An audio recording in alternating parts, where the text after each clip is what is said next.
नमस्कार, आपका पसंदीदा कार्यक्रम मसला देख रहे हैं आप और मैं हूं आपके साथ ज्योति।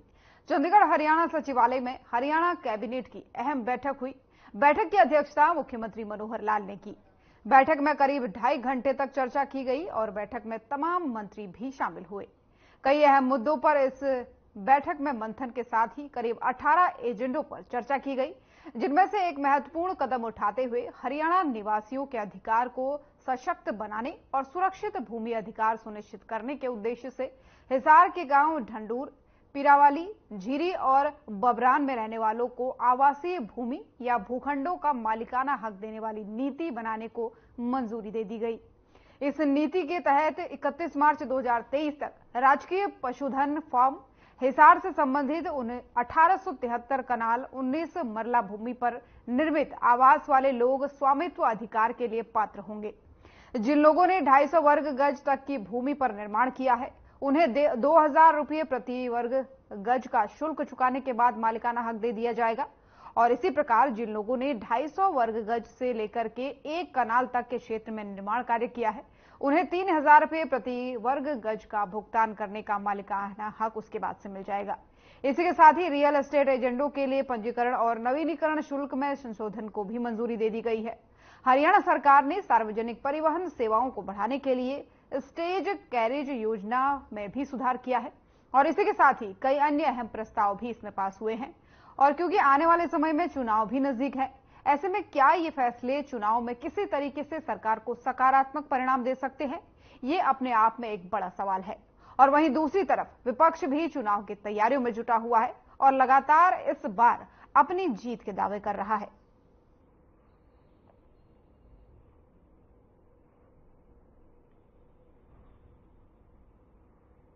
एक कमेटी बनाई है, वो भारतीय जनता पार्टी के जो जिम्मेवार आदमी उनसे बात करके तय करेंगे। मुद्दे अलग अलग राजनीतिक दलों के अलग अलग होते हैं और जैसे ही हम अपना घोषणा पत्र जारी करेंगे, सबसे पहले आपको जारी करेंगे। जो कांग्रेस ये कहती थी कि हम अकेले लड़ने में सक्षम हैं, उन्हें बैसाखी की जरूरत पड़गी। जो पार्टी 10 साल में अपना संगठन नहीं बना पाई, 3 प्रदेश अध्यक्ष बदल गए, 5 प्रभारी बदल गए, आज तक भी जो संगठन नहीं बना पाई है, वो क्या स्वप्न देख रही है? सर देखिए, देशवासियों की मांग थी कि नैतिकता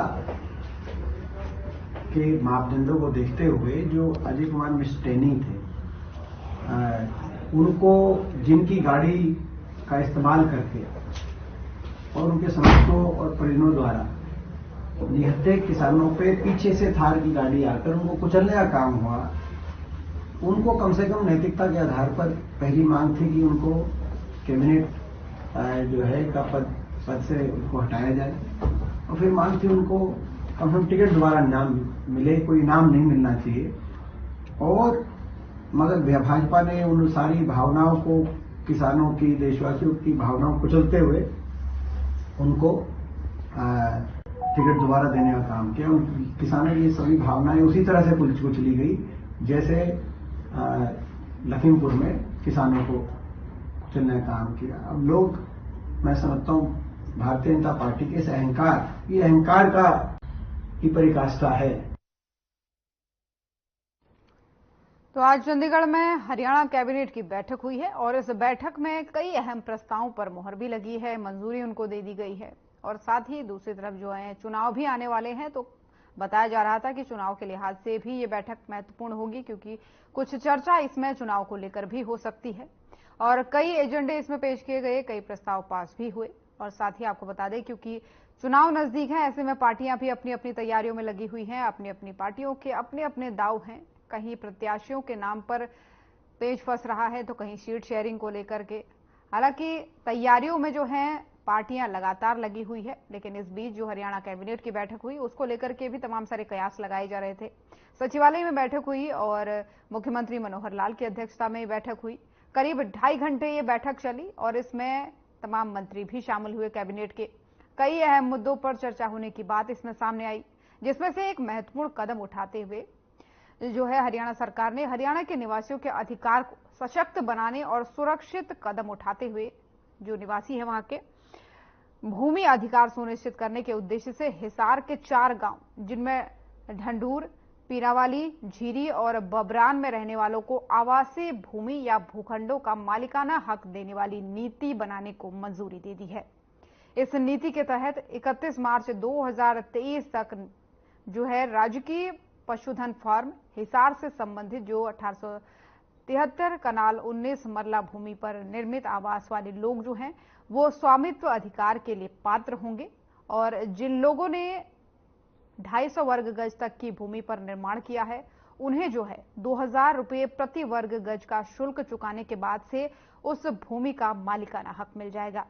और इसी प्रकार जिन लोगों ने 250 वर्ग गज से लेकर के 1 कनाल तक के क्षेत्र में अपना निर्माण कार्य किया है यानी अपना घर बनाया है उन्हें 3000 रुपये प्रति वर्ग गज का भुगतान करने के बाद से मालिकाना हक मिल जाएगा। और इसी के साथ ही कई सारे और अहम फैसले भी लिए गए, कई सारे अहम प्रस्तावों पर इस दौरान मुहर लगी, मंजूरी उनको मिली, जिनमें हरियाणा सरकार ने सार्वजनिक परिवहन सेवाओं को बढ़ाने के लिए स्टेज कैरेज योजना में सुधार की बात भी कही है और साथ ही साथ कई अन्य अहम मुद्दों पर इस दौरान प्रस्ताव पास किए गए।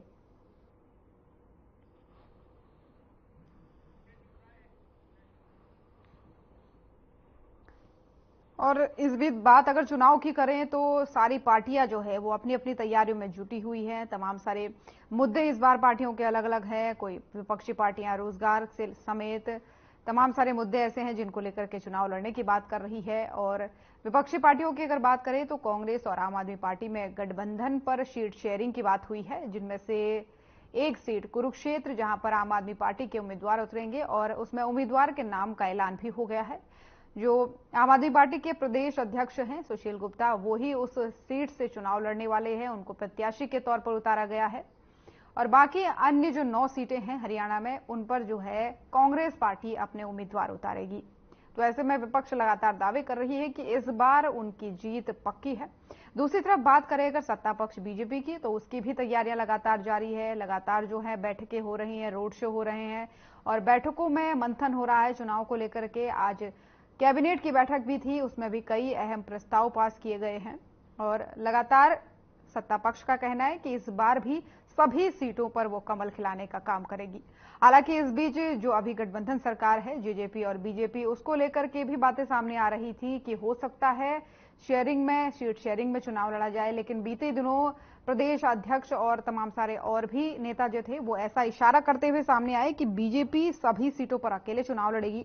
लेकिन सूत्रों के हिसाब से कुछ और खबरें फिलहाल सामने आ रही है, जिसमें ये भी खबर सामने आ रही है कि हो सकता है हिसार सीट से सहमति बन जाए जेजेपी की बीजेपी के साथ और यहां से चुनाव जो है खुद दुष्यंत सिंह चौटाला यानी उप मुख्यमंत्री जी लड़ सकते हैं। तो ऐसे में सूत्रों के हवाले से खबर आ रही है, देखने वाली बात यह होगी क्या पार्टी का आखिरी निर्णय होगा।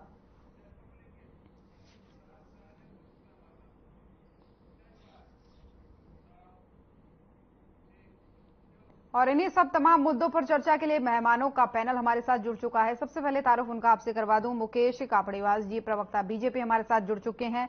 शैलजा भाटिया जी प्रवक्ता जेजेपी हमारे साथ जुड़ चुकी हैं। कमल हांडा जी प्रवक्ता कांग्रेस हमारे साथ जुड़ गई हैं। साथ ही अनुसूरा जी प्रवक्ता इनेलो हमारे साथ जुड़ गई हैं। आप सभी मेहमानों का बहुत बहुत स्वागत है हमारे बेहद ही खास कार्यक्रम में। पहला सवाल मुकेश जी आपसे ही करना चाहूंगी, डिबेट की शुरुआत आपसे करना चाहूंगी। आज कैबिनेट बैठक हुई और कई सारे अहम प्रस्ताव इसमें पास हुए हैं। भूमि सुधार को लेकर के चाहे बात करें मालिकाना हक देने की, और भी कई सारे प्रस्ताव हैं। ऐसे में सवाल यह है कि आने वाले समय में चुनाव है, क्या ये जो आज अहम फैसले लिए गए हैं इसका सकारात्मक परिणाम कहीं ना कहीं चुनाव में देखने को मिल सकता है?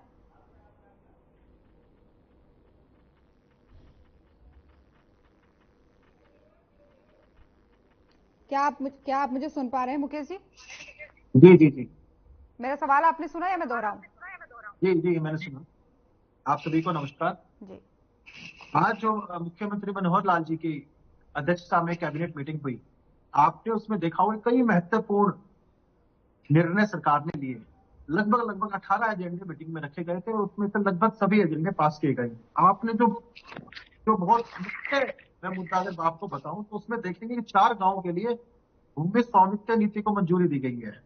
उसमें लगभग 1873 कनाल 19 मरला भूमि को, जिसपे मालिकाना हक अब वहां के लोगों को दिया जाएगा। उसके अलावा देखेंगे अब UHVVN के लिए 500 करोड़ रुपए की मंजूरी दी गई है। इवन रियल एस्टेट एजेंटों के लिए, उनके पंजीकरण के लिए भी कई ऐसी और अनेक योजना, अगर मैं 18 अध्याय बताऊंगा आप लोगों के पास होंगे, इसलिए बस इसमें समय खराब नहीं करूंगा।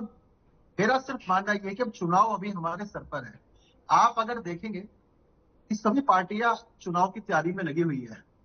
मैं ये पूछना चाहता हूं अभी कि 195 उम्मीदवार हमारी पार्टी ने, भारतीय जनता पार्टी ने पूरे भारत देश के लोकसभा उम्मीदवार घोषित किए हैं। अगर हम तैयारी के तौर पर देखें तो भारतीय जनता पार्टी की तैयारी, अगर हरियाणा में बात करें, 10 के 10 लोकसभा ऑफिस हमने खोल दिए हैं, 90 विधानसभाओं में हमने अपने कार्यालय खोल दिए हैं। तो हमारी जो गति है वो अपनी भारतीय जनता पार्टी अपनी गति से चल रही है और हम पूरा मान के चल रहे हैं कि जो पिछले 10 साल का कार्यकाल माननीय प्रधानमंत्री नरेंद्र मोदी जी का रहा, जिसमें उन्होंने किसान, गरीब, दलित और महिला, जो प्रधानमंत्री जी कहते हैं हमारे देश में 4 जातियां हैं, उन चारों का विशेष ध्यान रखा गया है।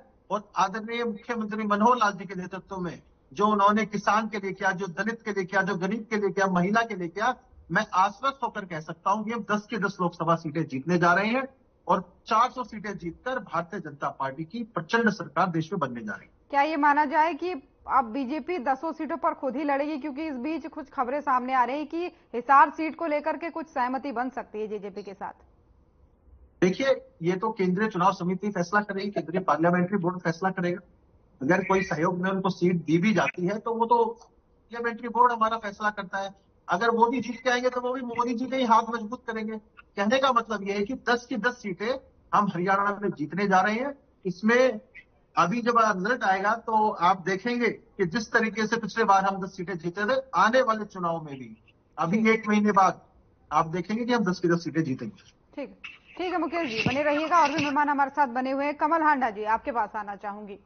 चुनाव सर पर है, तैयारियां भी दिखी रही है कि लगभग सभी पार्टियां तैयार हैं और तैयारियां कर रही है। आज कैबिनेट की बैठक हुई है और कई सारे अहम प्रस्ताव इसमें पास हुए हैं, जिसमें से एक का जिक्र अभी मुकेश जी ने किया। उन्होंने कहा कि हिसार के जो 4 गांव हैं उनको भूमि का मालिकाना हक देने पर एक बड़ा फैसला हुआ है। तो कैसे इस फैसले को देखती हैं और दूसरी तरफ आपको क्या लगता है, क्या इस फैसले का चुनाव में कोई असर पड़ेगा? ज्योति जी, आपको नमस्कार जी। प्रवक्ता बहनों को नमस्कार और भाजपा के प्रवक्ता को भी नमस्कार, दर्शकों को भी सादर नमस्कार। इनका एक आजकल बहुत चलता है, जो मेन एंकर्स ने चलाते हैं, जो कि बीजेपी वाले सपने नहीं हकीकत बुनते हैं। बीजेपी वाले सपने नहीं हकीकत बुनते हैं, इसीलिए लोग उनको, मोदी जी को चुनते हैं। लेकिन मैं इसका एक दूसरा आपको वो बताती हूँ, जो दूसरा इसका एक वर्जन है।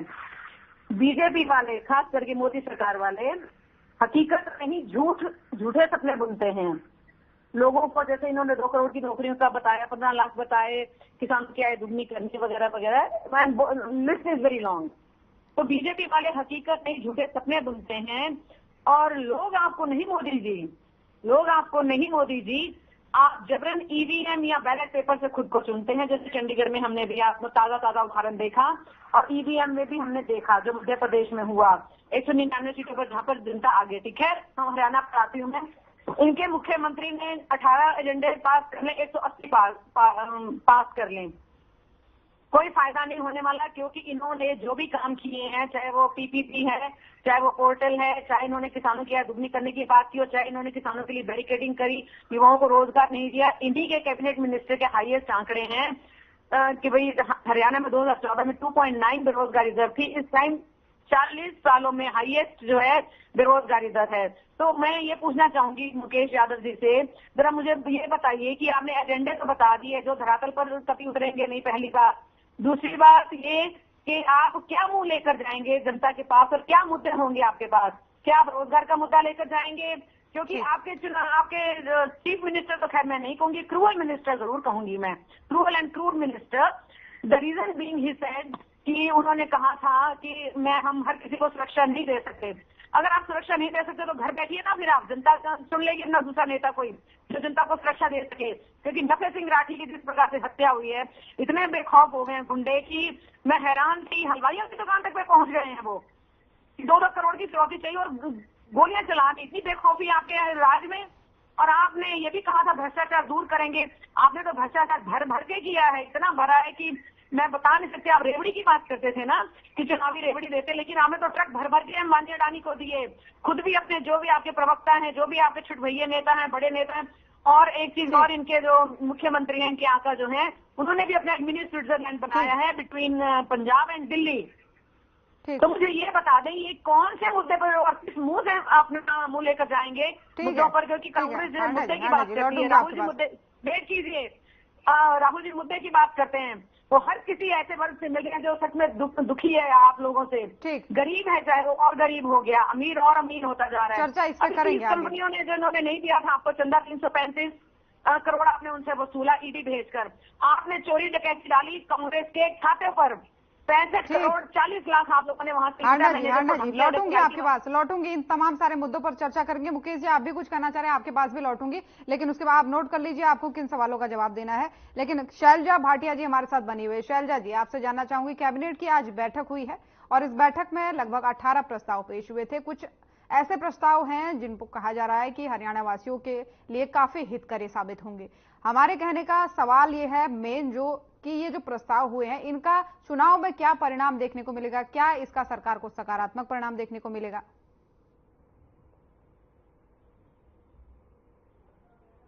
शैलजा जी मेरी आवाज आ पा रही है आज तक आप तक? आपकी आवाज मुझ तक नहीं पहुंच पा रही है। अब आ रही है आपको?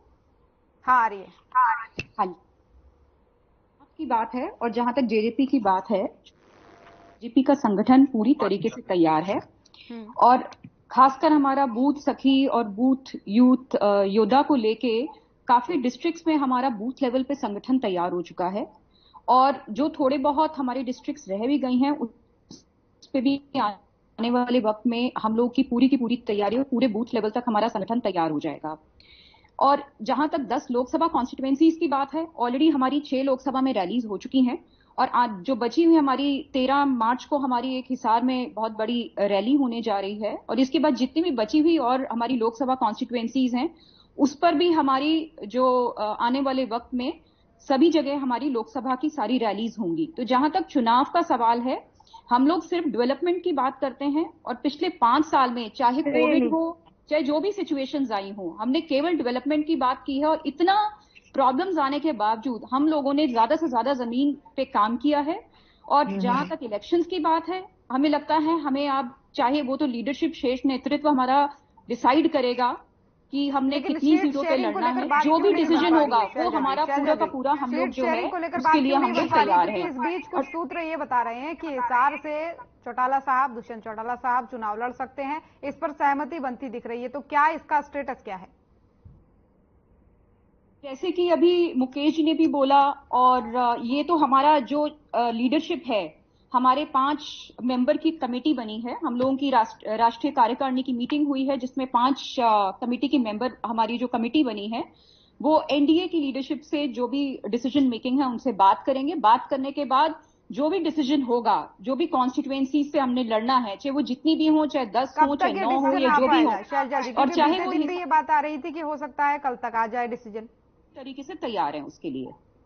चलिए ठीक है। अनु जी भी हमारे साथ बनी हुई है, आगे चर्चा आपसे करेंगे। अनु जी, कैबिनेट बैठक में 18 प्रस्ताव पेश किए गए, सवाल वही कि क्या ये आने वाले चुनाव में कोई परिणाम दे सकता है, क्योंकि एक भूमि स्वामित्व अधिकार को लेकर के एक बड़ा फैसला भी इसमें लिया गया है। विपक्ष कैसे देखता है? ज्योति जी, ये जो अभी मेरे बीजेपी के भाई ने बताया कि हमने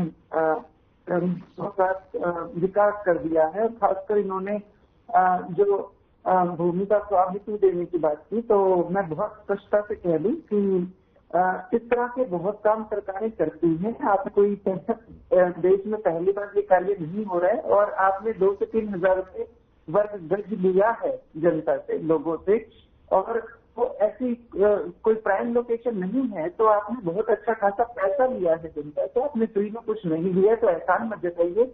वो लोग पीढ़ियों से बाहर रह रहे हैं। मैं खुद इस क्षेत्र की बेटी हूँ, तो प्लीज आप गुणगान मत करिए। ऐसा कुछ आपने तीर नहीं मारा है, वो उनका हक था, वो उन्हें मिलना चाहिए था। उसके बाद मैं आना चाहूंगी, मेरी एजेपी की बहन ने कहा कि हमने कमेटी बनाई है तो सबसे पहले तो मैं मेरी बहन से बीच में नहीं, जब उनका समय आए तब पूछना चाहूंगी कि जो 5 सदस्यीय कमेटी आपने बनाई है, क्या आप नाम जानते हैं इन 5 सदस्यों का? आपके पास 5 नेता भी हैं आज की तारीख में, जो हालात जेजेपी के हैं। आपके एमएलए तो सरेआम कहते हैं कि आपके जो मुखिया है पार्टी के, या जो सर्वे सर्वा आज की तारीख में दुष्यंत चौटाला, वो अकेले ही सारे हरियाणा को जीन खा गई। तो ये हालात हैं। आपकी पार्टी के ज्यादातर जो एमएलए हैं वो दूसरी पार्टियों के संपर्क में हैं। तो बिल्कुल मैं आपसे ये जानना चाहूंगी कि वो 5 सदस्यीय कमेटी में कौन 5 सदस्य हैं जो आगे की कार्रवाई करेंगे। खैर चलो, जो भी है वो तो एक फॉर्मेलिटी होती है कि आपने 5 सदस्यीय कमेटी बना दी है। मैं यहाँ ये कहना चाहूंगी कि इंडियन नेशनल लोकदल बिल्कुल एक बहुत ही पीड़ित की स्थिति से उभरा है पिछले दिनों में। जिस तरह से हमारे प्रदेश अध्यक्ष की ब्रूटल हत्या करी गई, राजनीतिक हत्या की गई भाजपा के लोगों के द्वारा, बिल्कुल जो कि एफआईआर में नाम भी दर्ज है। तो अभी तक कोई कार्रवाई तो नहीं हुई है, शूटर्स पकड़े गए हैं। तो शूटर्स का काम तो शूट करना होता है, जो पीछे कौन है वो तो भाजपा वाले अच्छी तरह से जानते हैं। तो मैं यहाँ ये कहना चाहूंगी कि बिल्कुल हम एक कठिन समय से गुजरी है हमारी पार्टी, लेकिन 8 तारीख को हमारी प्रदेश स्तरीय मीटिंग है और हम पूरे जोर शोर से लोकसभा की तैयारियों में जुट जाएंगे। और जहाँ तक ठीक है, लौटूंगी आपके पास, आगे चर्चा आपसे करेंगे। मुकेश जी, तमाम सारे सवाल आप पर दागे गए हैं और ये कहा गया है कि जमीन उन्हीं की है, अधिकार उन्हीं का है, बीजेपी ने कोई बड़ा तीर नहीं मारा है। देखिए, हम तो कह ही नहीं रहे हैं कि हमने तीर मारा है, क्योंकि मुद्दा हमारे पास मंत्रिमंडल की बैठक में क्या फैसला हुआ उस पर था, तो ये बताना जरूरी है। अब हम एहसान तो जता नहीं रहे हैं, लेकिन पता नहीं शायद इनको मुद्दे की जानकारी नहीं है, बड़ी बचकानी बात यहाँ पर कर रहे हैं। लेकिन अब आप ये देखिए, तो एक विधायक वाली पार्टी है, आप उनका अहंकार देखिए, वो सर चढ़कर बोल रहा है, किसी चीज की सुनने को तैयार नहीं है। आज सबसे बड़ी पार्टी पर ये आरोप लगा रहे हैं, कोई बात नहीं, वो लगा सकते हैं, इनका अधिकार है। मेरी कांग्रेस की प्रवक्ता ने कहा कि ईवीएम का रोना, मैं आपको कहना चाहता हूं कि आप लोग तैयारी करते हैं नहीं। मैं आपसे पूछना चाहता हूं, आपने 10 लोकसभा में कितने कार्यालय खोले हैं? हमने 1 करोड़ लोगों से संकल्प पत्र की तैयारी के लिए हम राय ले रहे हैं। भारतीय जनता पार्टी अपनी गति से चलती है, अपनी मेहनत करती है, कार्यकर्ता बूथ स्तर पर लगे हुए हैं। जब हम 10 की 10 लोकसभा सीटें जीतेंगे, फिर आप रोएंगे कि ईवीएम सेट हो गई है। आप लोग मेहनत करते हैं नहीं। और मैं मानता हूं आपका जो बड़ा मुश्किल है हांगा जी, क्योंकि आपको राहुल गांधी को डिफेंड करना होता है, और राहुल गांधी को डिफेंड करना बहुत मुश्किल काम है। आपकी मजबूरी मैं समझ सकता हूं, इसलिए आप जब कोई प्रवक्ता बोलता है तो आपके एक्सप्रेशंस बिल्कुल बदल जाते हैं। वो आपका, मैं मान सकता हूं कि आपकी मजबूरी है राहुल गांधी जी को डिफेंड करना। अब आपने कहा कि जॉब्स की बात की, मैं पूछना चाहता हूं, कांग्रेस ने कितनी जॉब्स दी थी पिछले 10 सालों में आपने अपने राज्य में? हमने 1,24,000 जॉब्स दी है पिछले 9 सालों में, 9.5 सालों में।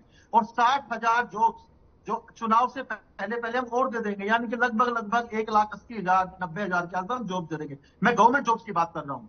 स्टार्टअप 2014 में जब आप लोगों ने सरकार छोड़ी थी हांडा जी, मैं आपको बताना चाहता हूँ, उस समय 150 के आसपास स्टार्टअप देश में होते थे। हमने सरकार संभाली, उसके बाद आज के दिन 1 लाख स्टार्टअप्स जो हमारे देश में काम कर रहे हैं। 111 स्टार्टअप्स वो है जो यूनिकॉर्न बन चुके हैं। यानी कि यूनिकॉर्न वो होता है, यानी कि एक की वैल्यूएशन, किसी एक कंपनी की वैल्यूएशन जब 8,000 साढ़े 8,000 करोड़ के लगभग हो जाती है, तो उसको यूनिकॉर्न कहा जाता है। आप मुझे बताइए, 111 यूनिकॉर्न इन 9 सालों में बने हैं स्टार्टअप्स के, उसमें क्या सरकार का योगदान नहीं है? सरकार की साफ नीति का परिणाम था। स्किल इंडिया, डिजिटल इंडिया के माध्यम से स्टार्टअप को जो बढ़ावा दिया है, जो मोदी जी ने लोन की स्कीम्स आसान किया है, इससे आज हमारा नौजवान नौकरी करने के बजाय काम धंधे में ध्यान दे रहा है। और जो इतने बड़े बड़े स्टार्टअप्स बने, इनमें नौकरी कौन कर रहे हैं? क्या भारत देश से लोग आ रहे हैं? आप लोगों को बेसिक नॉलेज नहीं है कि स्टार्टअप्स कैसे काम करते हैं, और आप कह रहे हैं कि नौकरियां नहीं दी है। आप मुझे बताइए कि ईवीएम का, नहीं मैं आपको बता रहा हूं, आप देखेंगे हांडा जी, इसके बाद आप ही के पास, इसके बाद आप ही का नंबर है। ईवीएम का रोना रोने वाले, क्या आप लोग याद नहीं करते? तैयारी तो आप लोग करते हैं नहीं। आप बताइए, मुझे इसका जवाब दे दीजिए हांडा जी। ठीक, हाँ देती हूँ जवाब। हांडा जी, मैं जवाब दे दूं इनको जरा? बिल्कुल। हाँ जी, ठीक है।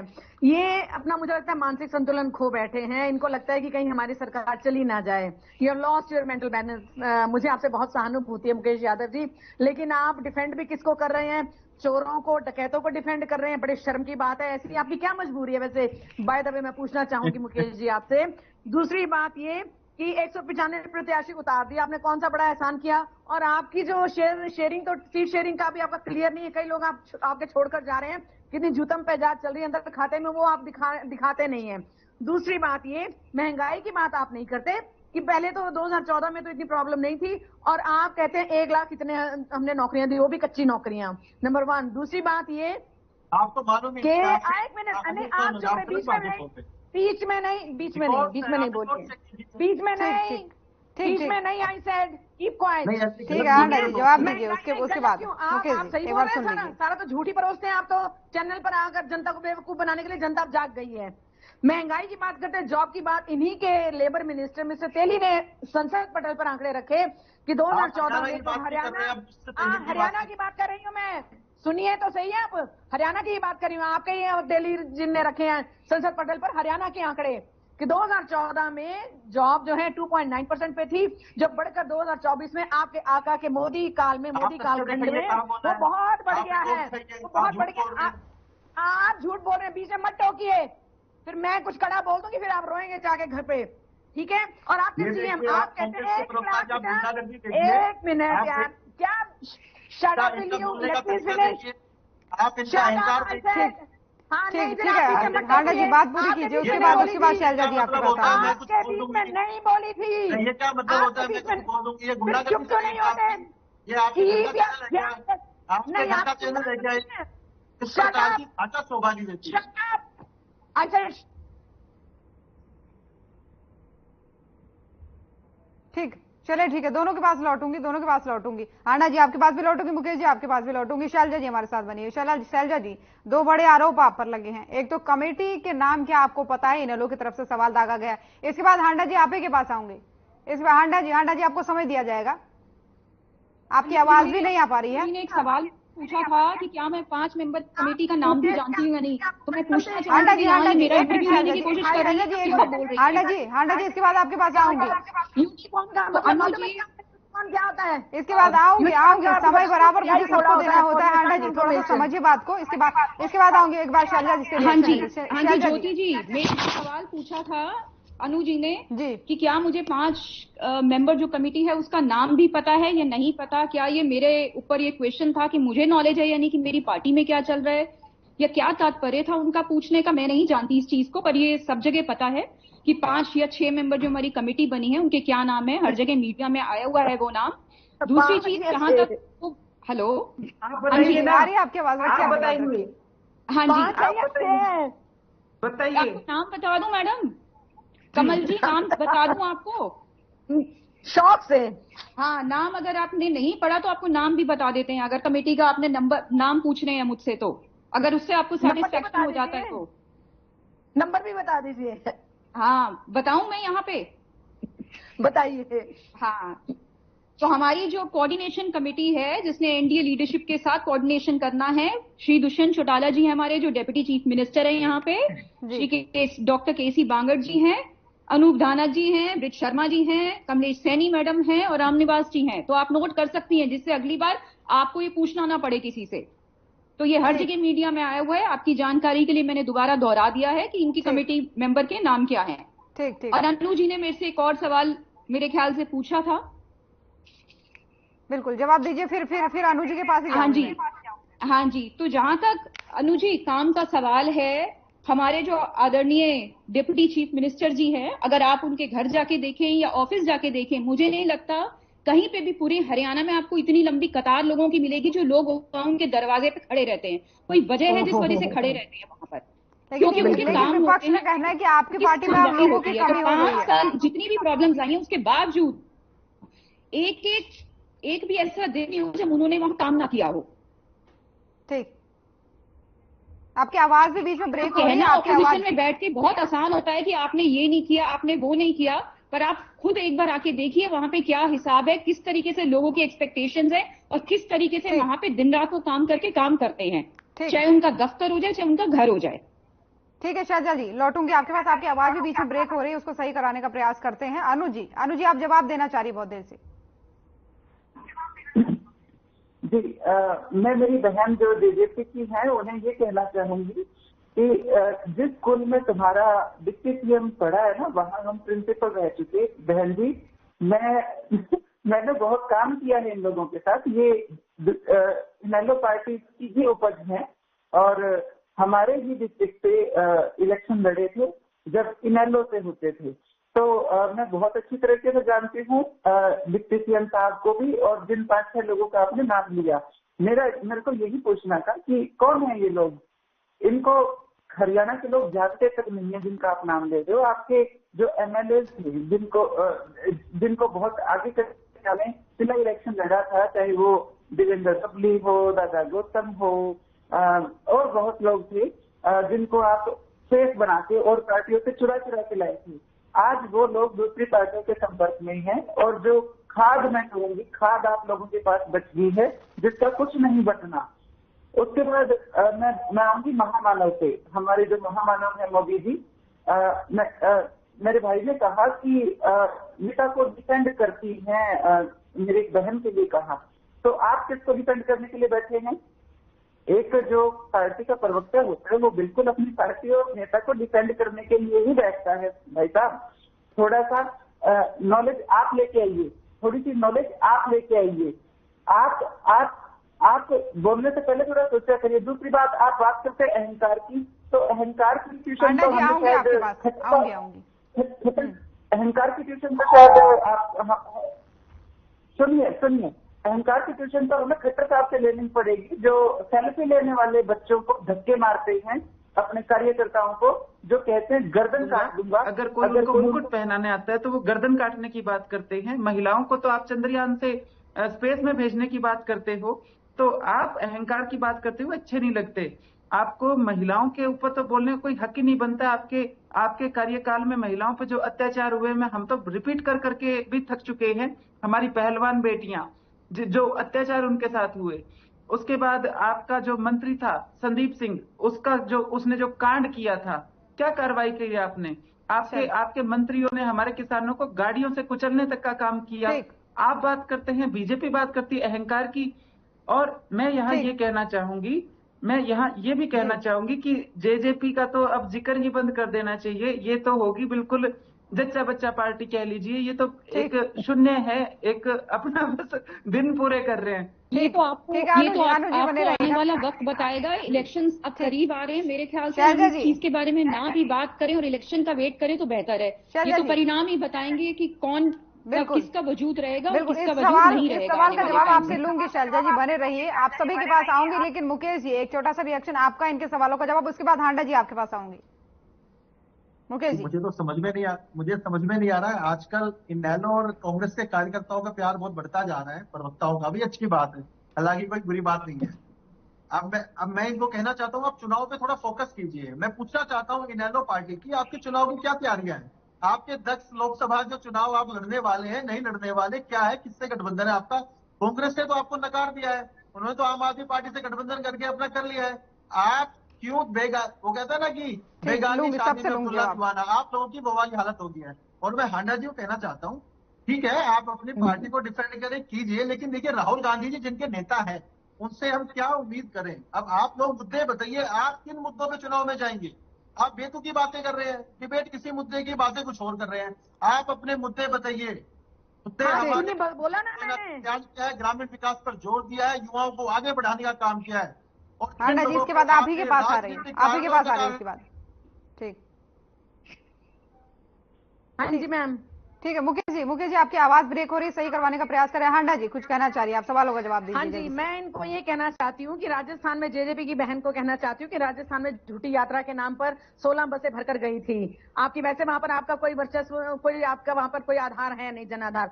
दूसरी बात में, ये भाजपा के प्रवक्ता मुझे कह रहे थे गुंडागर्दी। अरे गुंडागर्दी तो आपने करी, किसानों के साथ बैरिकेडिंग करी, उनको मारे छर्रे आपने, 750 किसानों की हत्यारी आपकी सरकार। और जो स्टार्टअप की बात करते हैं, 22,000 रुपए आप देते हैं स्टार्टअप के लिए। बाय द वे मैं मुकेश जी से पूछना चाहूंगी, आपके घर से या आपके परिवार से कितने लोग पकौड़े तलते हैं? क्योंकि प्रधानमंत्री ने तो ये भी कहा कि पकौड़े तलना भी एक रोजगार है।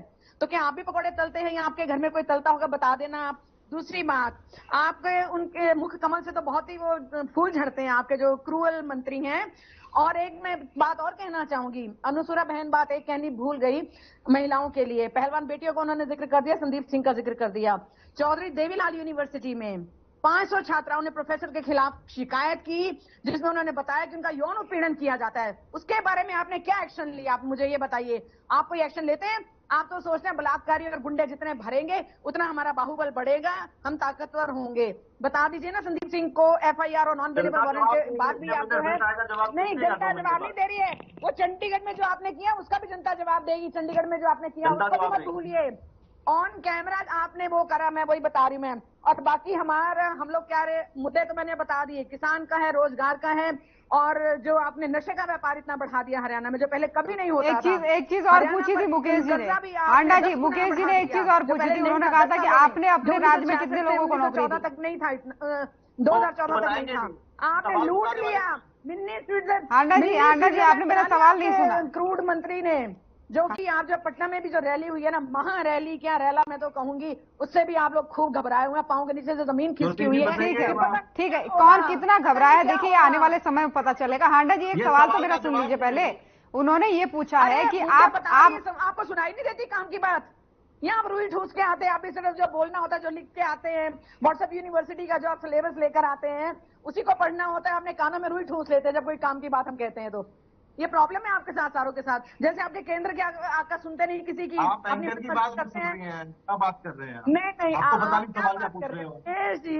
अरे क्या बात करें, सारे मुद्दे गिना दिए, आपको फिर भी समझ नहीं आया तो आंडा जी एक सवाल तो सुन लीजिए पहले, समझ नहीं आ रहा। ठीक है, आप तमाम सारे जवाब उनको दीजिएगा, एक सवाल मेरा सुन लीजिए। मैं मुकेश जी, आंडा जी आप तक आवाज पहुंच पा रही है? जी बिल्कुल पहुंच पा रही है जी। मुकेश जी ने एक सवाल किया कि आप रोजगार कर रहे हैं, लेकिन आप ये बताइए कि आपने 10 सालों में लोगों को कितना रोजगार दिया? सीधा मैं इनके सवाल में ही जवाब है, मैं इनसे पूछूंगी मैं कि हमने 1 लाख प्लस सिर्फ टीचिंग जॉब में जॉब दी, उसमें जेबीटी टीचर्स थी, कंप्यूटर टीचर्स थे, उसमें असिस्टेंट प्रोफेसर भी थे और गवर्नमेंट टीचर्स भी थी। आपके हंसने से सच बदल नहीं जाएगा मुकेश जी, हंस लीजिए, क्योंकि वैसे शायद मान जाऊंगा नहीं, झूठ बोल के मुझे गलत प्रूफ कर सरकार के आंकड़े ऑनलाइन है सारे, सरकार के आंकड़े आपने 70,000 नौकरियां दी हैं, झूठ बोल रहे हैं बिल्कुल। झूठ आप बोल रहे हैं, क्योंकि बिगेस्ट झूठी पार्टी तो जो आज तक देश में हुई है इतिहास में, वो ये मोदी कालखंड की बीजेपी है, अटल जी वाली नहीं थी, जो कहते थे कि मैं विपक्ष का एक भी एमएलए या एमपी छूना चिमटे से भी पसंद नहीं करूंगा, मैं सरकार अपनी गिरा दूंगा, लेकिन नहीं लूंगा। लेकिन आप तो सारे लोगों को इधर से खींच उधर से खींच, खींचाता नहीं आप खूब करते हैं, क्या बात है? यही ट्रेनिंग दी है क्या आप लोगों ने? और आप क्या करें, यही ट्रेनिंग दी है आपको जो केंद्र में बैठे कि भ्रष्टाचार करो, खूब करो। ट्रेनिंग का परिणाम चुनाव में आएगा, ट्रेनिंग का परिणाम चुनाव में आएगा। आंडा जी बने रहिए, शैलजा जी भी बनी हुई, शैलजा जी से मेरा सवाल है। ठीक है आंडा जी, लौटूंगी आपके पास, लौटूंगी, चर्चा लंबी होगी, लौटूंगी आपके पास। शैलजा जी, आरोप है बड़ा, इन्होंने कहा है कि भाई जच्चा पच्चा बच्चा पार्टी आपको कहा है, और कहा है कि इनको तो आप चर्चा से ही बाहर कर देना चाहिए। क्या इनको जवाब देंगी? आवाज आपकी ब्रेक हो रही है, नहीं आ रही है। ऐसा है कि इन्होंने अभी राजस्थान का भी जिक्र किया है, इन्होंने बच्चा पार्टी भी कहा है। देखिए, विपक्ष में बैठ के निकता चूनी निकालना बहुत आसान होता है, इसका जो भी है वो अभी आने वाले इलेक्शन के अंदर सब कुछ पता चल जाएगा, किसका कितना वजूद है, कौन कितना बच्चा है। मेरे ख्याल से यहाँ पे बहस करने का कोई फायदा इस चीज के बारे में नहीं है, इलेक्शन एकदम पास है और उसके बाद अपने आप जनता बताएगी कि कौन कितना बच्चा है और कौन किसका क्या कितना वजूद है। हमारी पूरी तैयारी है, जैसे मैंने शुरुआत में भी आपको बोला था, संगठन पूरा तैयार है हमारा। इनका तो संगठन ही नहीं अभी तक बना 10 साल में, हमारा संगठन पूरा तैयार है, बूथ लेवल तक हमारी सखी बूथ योद्धा तैयार है। और आप किसी भी संगठन के बगैर, जब तक आपका संगठन नहीं है, कोई भी इलेक्शन पार्टी इलेक्शन मजबूती से नहीं लड़ सकती, ये सच्चाई है। संगठन हमारा तैयार है, इनसे पूछिए पहले तो इनका संगठन की क्या सिचुएशन है हरियाणा में। आज 10 साल हो गए, क्या संगठन भी बना पाए? बातें करनी है बहुत आसान है, सबसे बड़ी चीज जरूरत नहीं है, अपना घर देखिए, तैयार है अभी तक। हम अपना घर देखेंगे, क्या इलेक्शन लड़ेंगे हमारे बारे में चिंता?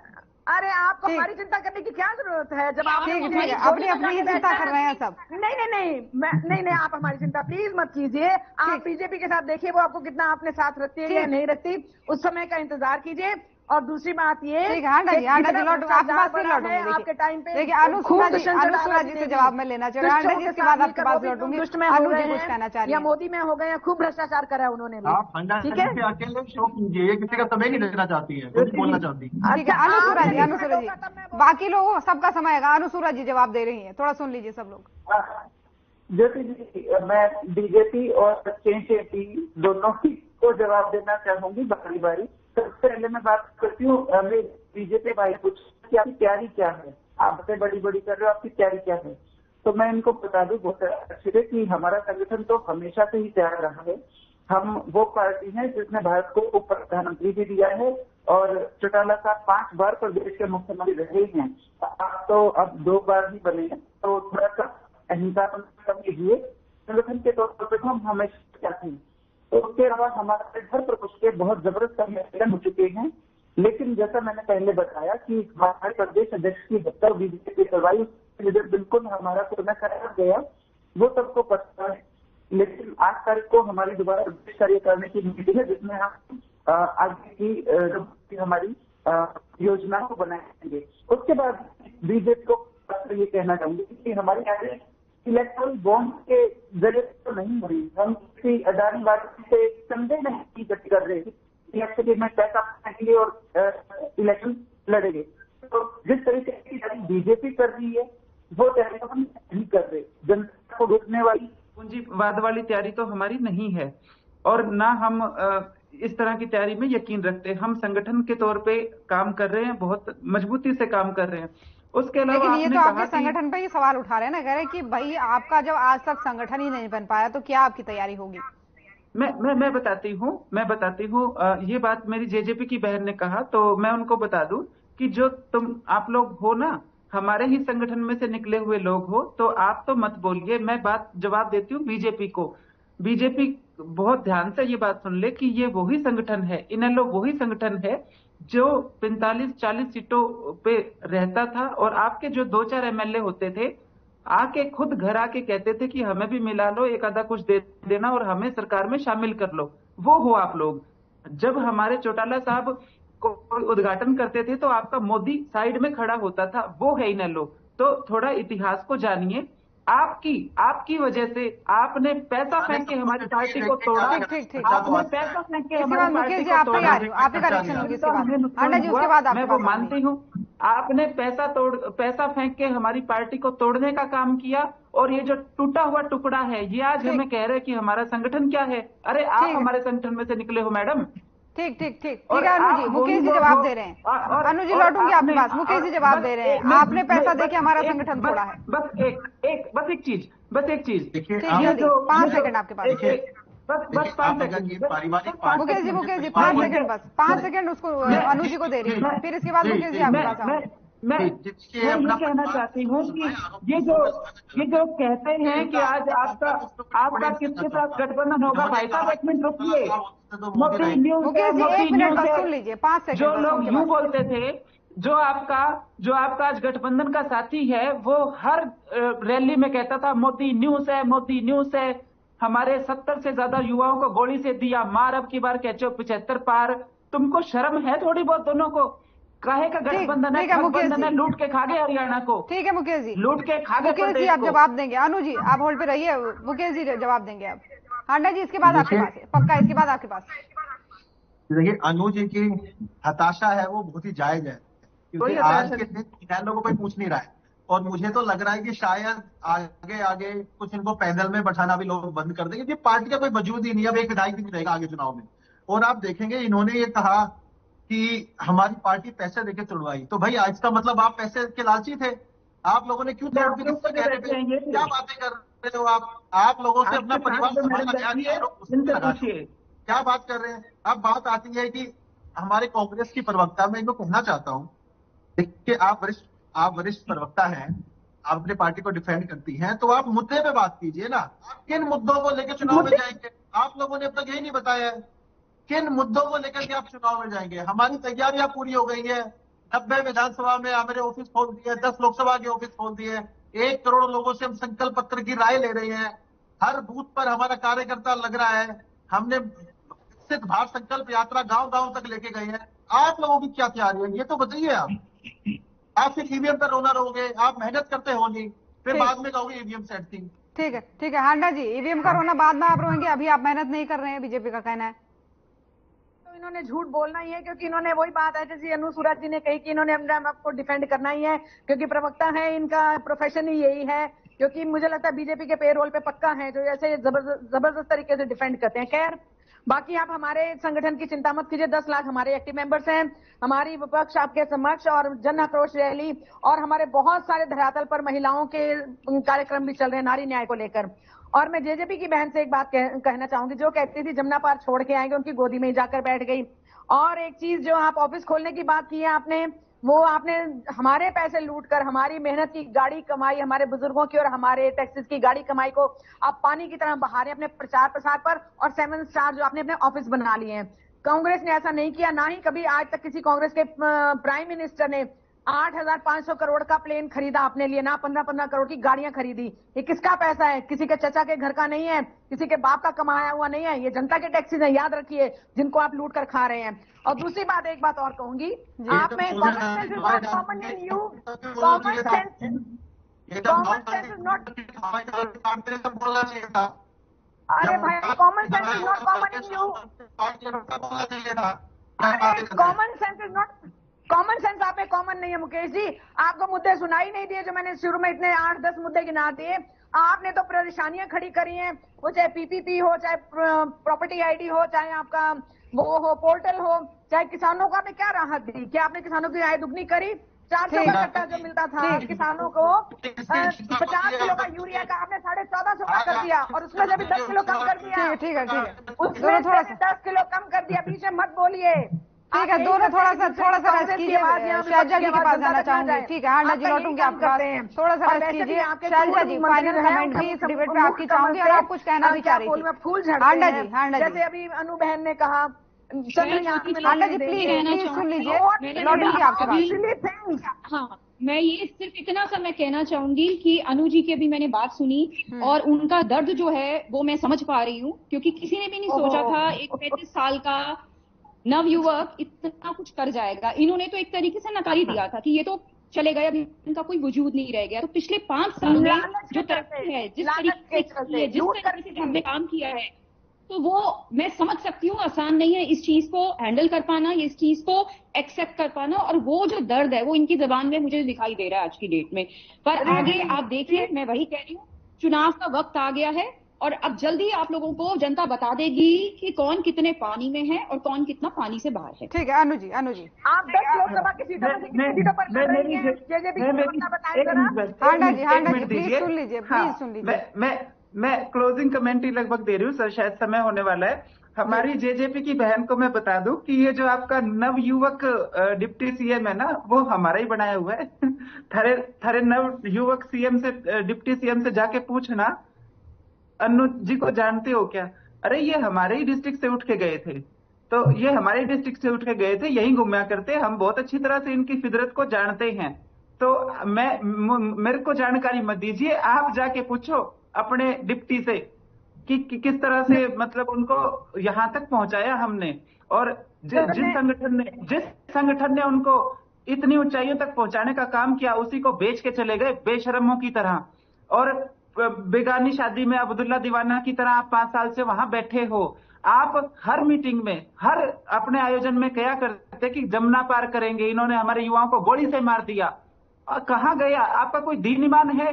अरे मैं कहती हूँ आपको, आपकी हिम्मत है बहन जी कि आप ऐसे लोगों को डिफेंड कर रहे हो, आपकी हिम्मत है। और ये जो महामानव के नीचे बैठे हैं, मेरे को बोलेंगे कि मेरी हिम्मत है, आप तो मैं समझ सकती हूँ, बोल सकते हैं, और मैं आपको भी समझ सकती हूँ, बट आपको खुशी होनी चाहिए कि आपको लगता है कि आपके सामने एक आदमी इतना बड़ा बन गया है, इतना अच्छा कर रहा है, इससे ज्यादा आप डिजर्व नहीं करते, इससे ज्यादा हमारा टाइम डिजर्व नहीं करते। मैं मेरे भाई को ये कहना चाहूंगी कि ये हमारी तैयारी पूछते हैं। मैं यहाँ याद दिलाना चाहूंगी कि हमारे जो प्रधानमंत्री हैं वो कई बार सांसदों को सचेत कर चुके हैं कि या तो सुधर जाओ वरना बदल दिए जाओगे, या तो बदल जाओ वरना बदल दिए जाओगे। मतलब प्रधानमंत्री खुद मानते हैं कि भाजपा के जो सांसद हैं वो इनएक्टिव हैं, और उनको कहा जाता है कि पब्लिक में निकलो। जैसे हमारे हिसार की सांसद देख लो, आप दिखाई भी नहीं देते, तो उनको प्रधानमंत्री ने खुद आगाह किया कि या तो आप बदल जाओ वरना बदल दिए जाओगे। मैं प्रधानमंत्री जी को कहना चाहूंगी कि आटे के कट्टे पे फोटो आपकी, हमारे पेट्रोल पंपों पे फोटो आपकी, बस पे फोटो आपकी, रेल पे फोटो आपकी। आपने कोई स्पेस छोड़ा है सांसदों के लिए? कोई स्पेस नहीं है भाजपा में नेताओं का, सिर्फ एक महामानव है। मुकेश जी इस बात का जवाब देंगे? मुकेश जी सुन पा रहे हैं आप? ज्योति जी मैं भी देना चाहूंगी। इसके बाद आप ही के पास फाइनल आप ही का कमेंट लूंगी। मुकेश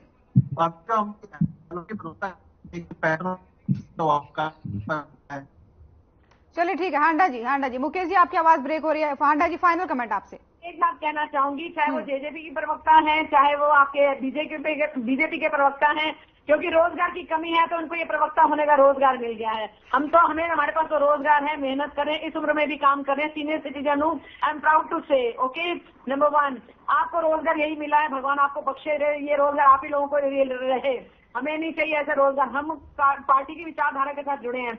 बता दीजिए, एक यूनिवर्सिटी आपने बनाई हो, एक स्कूल बनाया हो, कोई हॉस्पिटल आपने खोला हो, क्या कोविड में बुरा हाल हुआ, उसमें भी वैक्सीन पर भी आपने प्रधानमंत्री की फोटो, जो काम डॉक्टर्स ने किया, वैज्ञानिकों ने किया, उसका चंद्रयान तक का क्रेडिट आपके आका ले रहे हैं। कमाल हो गया, वाकई में आप कमाल करते हैं, बहुत कमाल करते हैं आपकी। भाई चंद्रयान का क्रेडिट भी आप, अरे थोड़ी शर्म कीजिए, हमारे वैज्ञानिकों को आदर कर लीजिए।